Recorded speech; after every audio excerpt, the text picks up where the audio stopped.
Hello. AI is a constant presence in our lives. Recently, it became so powerful that it helps us vibe code entire apps just using English language.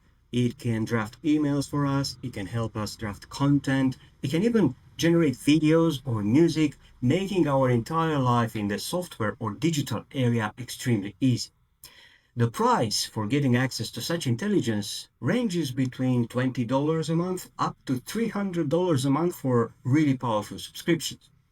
If you're serious about it, I think the price is in that $50, $100 area. Anything lower than that will exhaust the limits, will consume the limits quite fast. Recently, open source development or open weights models became quite performant. You can have access to the same quality that you use by using private models by just using open weights models. You can either access them by a third party provider or you can use them locally on your own hardware. That means you pay a fraction of a cost or even nothing. The problem with this is you don't know how to choose them. In the case of the private company will give you all the information that you need. This model is good for video, this model is good for coding, this model is good for text, and so on and so forth. But for open source models, the information is quite scarce. So I decided to create a 4 episodes mini series about how to use and how to choose an open weights model. We will see down the road what's the difference between open source and open weights. In these episodes, we will see how a model is built, what are the characteristics that you should look for in a model. We will see what's the difference between streaming a model from a third-party provider and running the same model on your local hardware. In the end, we will look a little bit at the harnesses. Harness is a technical term related to AI, which means it's the soft layer which is outlined on top of the model itself that makes accessing the model quite easy, ranging from command line interfaces up to real voices, like we can talk to the agent and it will answer in real time. Without further ado, let's start.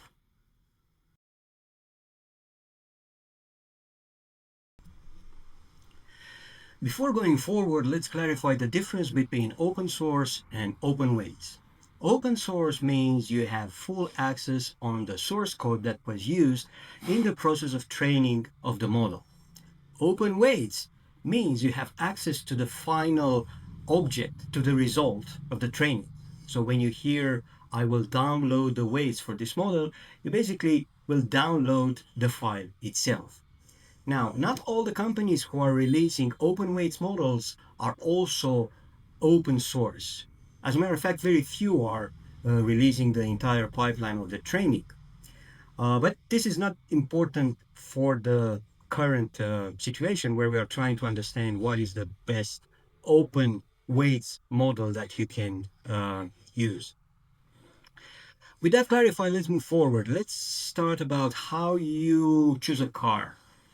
You know that it's diesel, gas, or electric. You know the number of seats. You know if it's a 4x4, a sedan.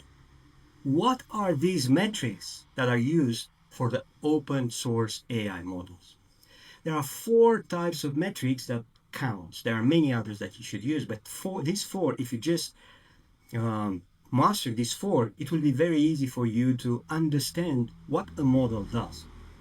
So in order, there is like a parameter count, the architecture type, the quantization level, and the actual model type. So 4 is parameters, architecture, quantization, and type. Let's take them one at a time. So the parameter means the total number of roughly the data, the amount of data that was used to train. This is an oversimplification, but it helps you understand why bigger counts. So the bigger number of the parameters, the higher the number of the parameters, the better the model. In practice, the number of parameters varies from, let's say, 1 billion up to 2.4 trillion at the moment of recording this. The highest number of parameters for an open source model is 2.4 trillion. There is a little bit of layering, so you know roughly what a model does at every level of the number of parameters. So between 1 and 8 billion, you can use them as just basic classifiers. Uh, Between 14 and maybe 17 billion, these are relatively decent models. They can be used to generate performant content. They can be used to code, fix bugs, and so on and so forth. And after 100 billion, you get like a state-of-the-art performance. The number of parameters is also tightly correlated with the size of the file. This is important, as we will see down the road in the episode 3. What are the requirements for running the model locally on your own hardware? Let's say that models around more than 50 billions are prohibitive right now for consumer hardware. You need to have maybe 20, 30K worth of hardware to run these models, which is not possible for many of us. But let's say until 20, 27 billion, you can run them locally, provided you are quantizing them. Now, before getting to the quantization metric, let's talk a little bit about architecture. Here you have two options. One of them is a dense model. The other one is mixture of expert. What does it mean, dense model? You mean you have access to all the parameters at the same time? And mixture of expert means you have a certain number of parameters, which is the total number of parameters of the model, but only a subset of these parameters are used. So you get like tiny mixed specialists into a big bucket. This is important to know because some of the models that are mixture of models are easier to run on local hardware. Another caveat for the mixture of experts model is that you need to pay attention to the total number of the model and to active parameters, the expert parameters that are active at the same time. If they are too small, the subset, the sub expert is not very professional, just roughly putting it. Now, quantization levels. What is quantization? The weights of a model that are released are usually really huge files, like maybe 40 gigabytes or 50 gigabytes of just one single file that will be interrogated and that would create results. But some people start to do quantization, which means they compress the actual file with some trade-off.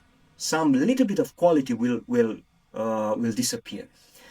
Why they do that? Because you can get much smaller size of the file by quantization. So there are quantization does a 2-bit, 4-bit, 6-bit, or 8-bit. For 8-bit, you usually get a lot of fidelity compared with the initial model, but you need more RAM because the model needs to fit in the memory of the computer. It needs to fit in the RAM. Otherwise, it swaps on the hard disk and it's incredibly slow, unusable. More on that in the third episode, like I said. So just keep in mind that when you see quantize at 2 bits, you usually get a very, very stripped down version of the model, which is almost unusual. And the fourth metric is the model type. This is different from the architecture. It's the model type. Some of the model are text only. They can take only text as input and generate only text as output. And some of them are multimodal. This counts a lot. If you want a model just for coding, you're not interested in anything other than just text because you will prompt by talking. Okay? But if you want agentic coding, like some form of intelligence that runs in the background for long amounts of time and gets his input from many sources, you want multimodal. These multimodals can understand image, can understand video, sometimes they can understand even sound. And also, these multimodal can also generate outputs in this media format, like images or videos or even sound. So, to make a long story short, you always need to remember 4 things. This is the parameter count, you need to know the architecture type, you need to know the quantization level, and you need to know the model type. Now, let's move to the next episode, which will show us what we need to learn if we access the model from a third-party provider by using an API.